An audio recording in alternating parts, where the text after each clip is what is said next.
Okay, so you want to buy a cruise ship. Find a vessel, hire a crew, watch the passengers board. Simple enough, right? Here is the strange part. A cruise ship is one of the only businesses on the planet where the customers pay you before they ever step foot on the product. Deposits come in months, sometimes years, before a single passenger walks up the gangway. The revenue is booked before the fuel is purchased, before the food is loaded, before the crew reports for duty. And yet, several cruise companies have filed for bankruptcy protection in the last 2 decades, and the industry as a whole lost over $50 billion in a single year when the ship stopped sailing in 2020. By the end of this video, you will know exactly how that is possible, how cruise lines actually make money on the inside, why having a vessel that prints bookings still is not enough to guarantee survival, and why a cruise ship is not really the business most people think it is. What it actually costs. Cruise ships come in 3 sizes, and they are 3 completely different businesses. A small expedition vessel, the kind that takes 200 passengers to Alaska or Antarctica, costs somewhere between $150 and $300 million new. For that, you get a purpose-built ship with reinforced hulls, a modest dining room, and a customer base willing to pay premium prices for remote destinations most people will never see in their lifetime. A mid-size ship runs between $500 million and $800 million. Think of the vessels that Oceania or Viking operate, carrying 800 to 1,200 passengers through the Mediterranean or along the rivers of Europe. Comfortable, profitable, and built for a traveler who wants luxury without the chaos of a floating city.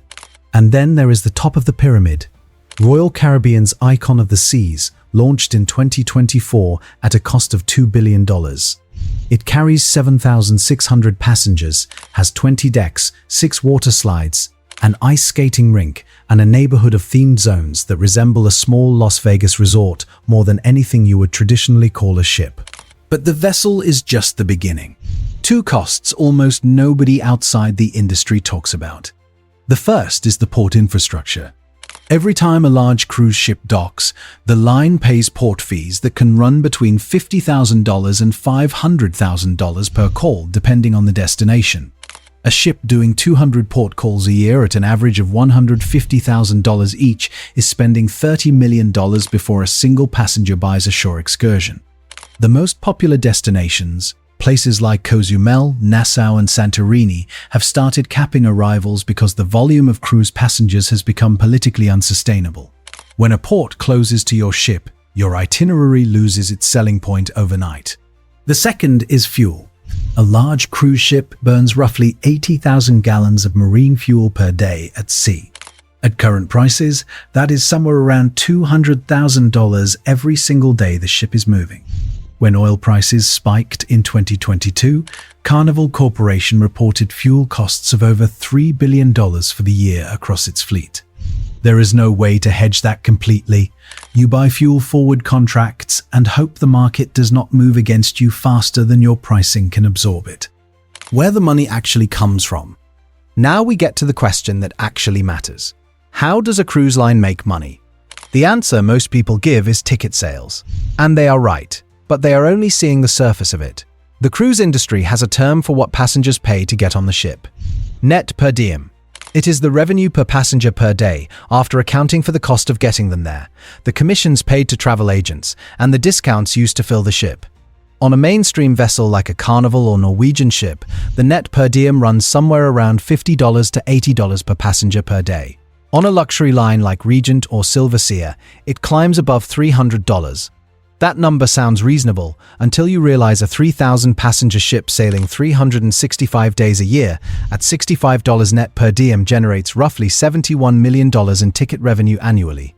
For a ship that cost $800 million to build, that math alone never closes. The real money lives on board. The cruise industry calls it on-board revenue, and it is where the business model actually works. Every drink purchased at the bar, every specialty restaurant reservation, every spa treatment, casino chip, and shore excursion booking. Every internet package sold at $25 a day to a passenger who cannot disconnect from their email for 7 nights. None of that is included in the base ticket price. and all of it flows at margins that make the ticket revenue look trivial by comparison. A mainstream cruise passenger spends an average of $60 to $100 per day on board beyond the ticket. On a 3,000 passenger ship sailing a 7-night itinerary, that is somewhere between $1.2 million and $2.1 million in onboard revenue per voyage. The casino alone on a large ship can generate $500,000 in a single week. The beverage packages that passengers pre-purchase at embarkation are essentially a guaranteed revenue stream locked in before the ship leaves the dock. And then there is the most overlooked revenue line in the entire industry: private destination ownership. Royal Caribbean owns Perfect Day at Coco Cay in the Bahamas. Disney Cruise Line owns Castaway Cay. Norwegian owns Great Stirrup Cay. When a ship calls at a private island, every dollar spent on food, drinks, beach chairs, and water sports stays within the company. There are no port fees, no local competitors, and no political pressure to limit arrivals. It is the onboard revenue model extended to land, and it is one of the most profitable innovations in the history of leisure travel. Why cruise lines still fail? So, with pre-booked revenue, a captive onboard spending environment, private destinations generating pure margin, and a product that customers plan for years in advance, why does this industry blow up so reliably?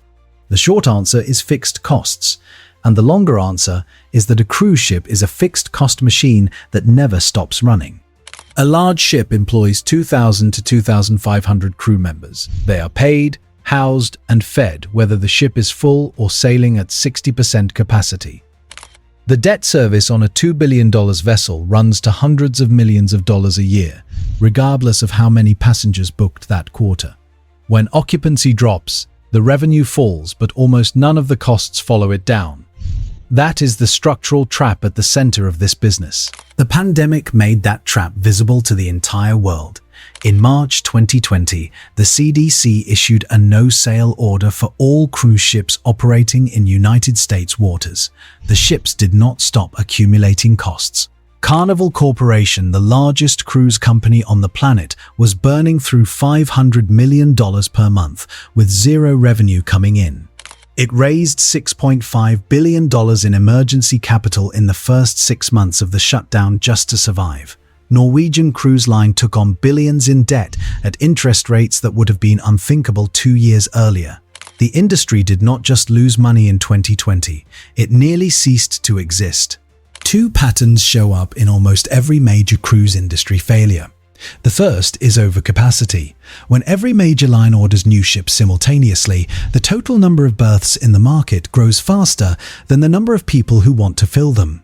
Lines start discounting heavily to maintain occupancy, net per diem collapses, and the onboard revenue model cannot compensate for a ticket price that has been cut to the bone.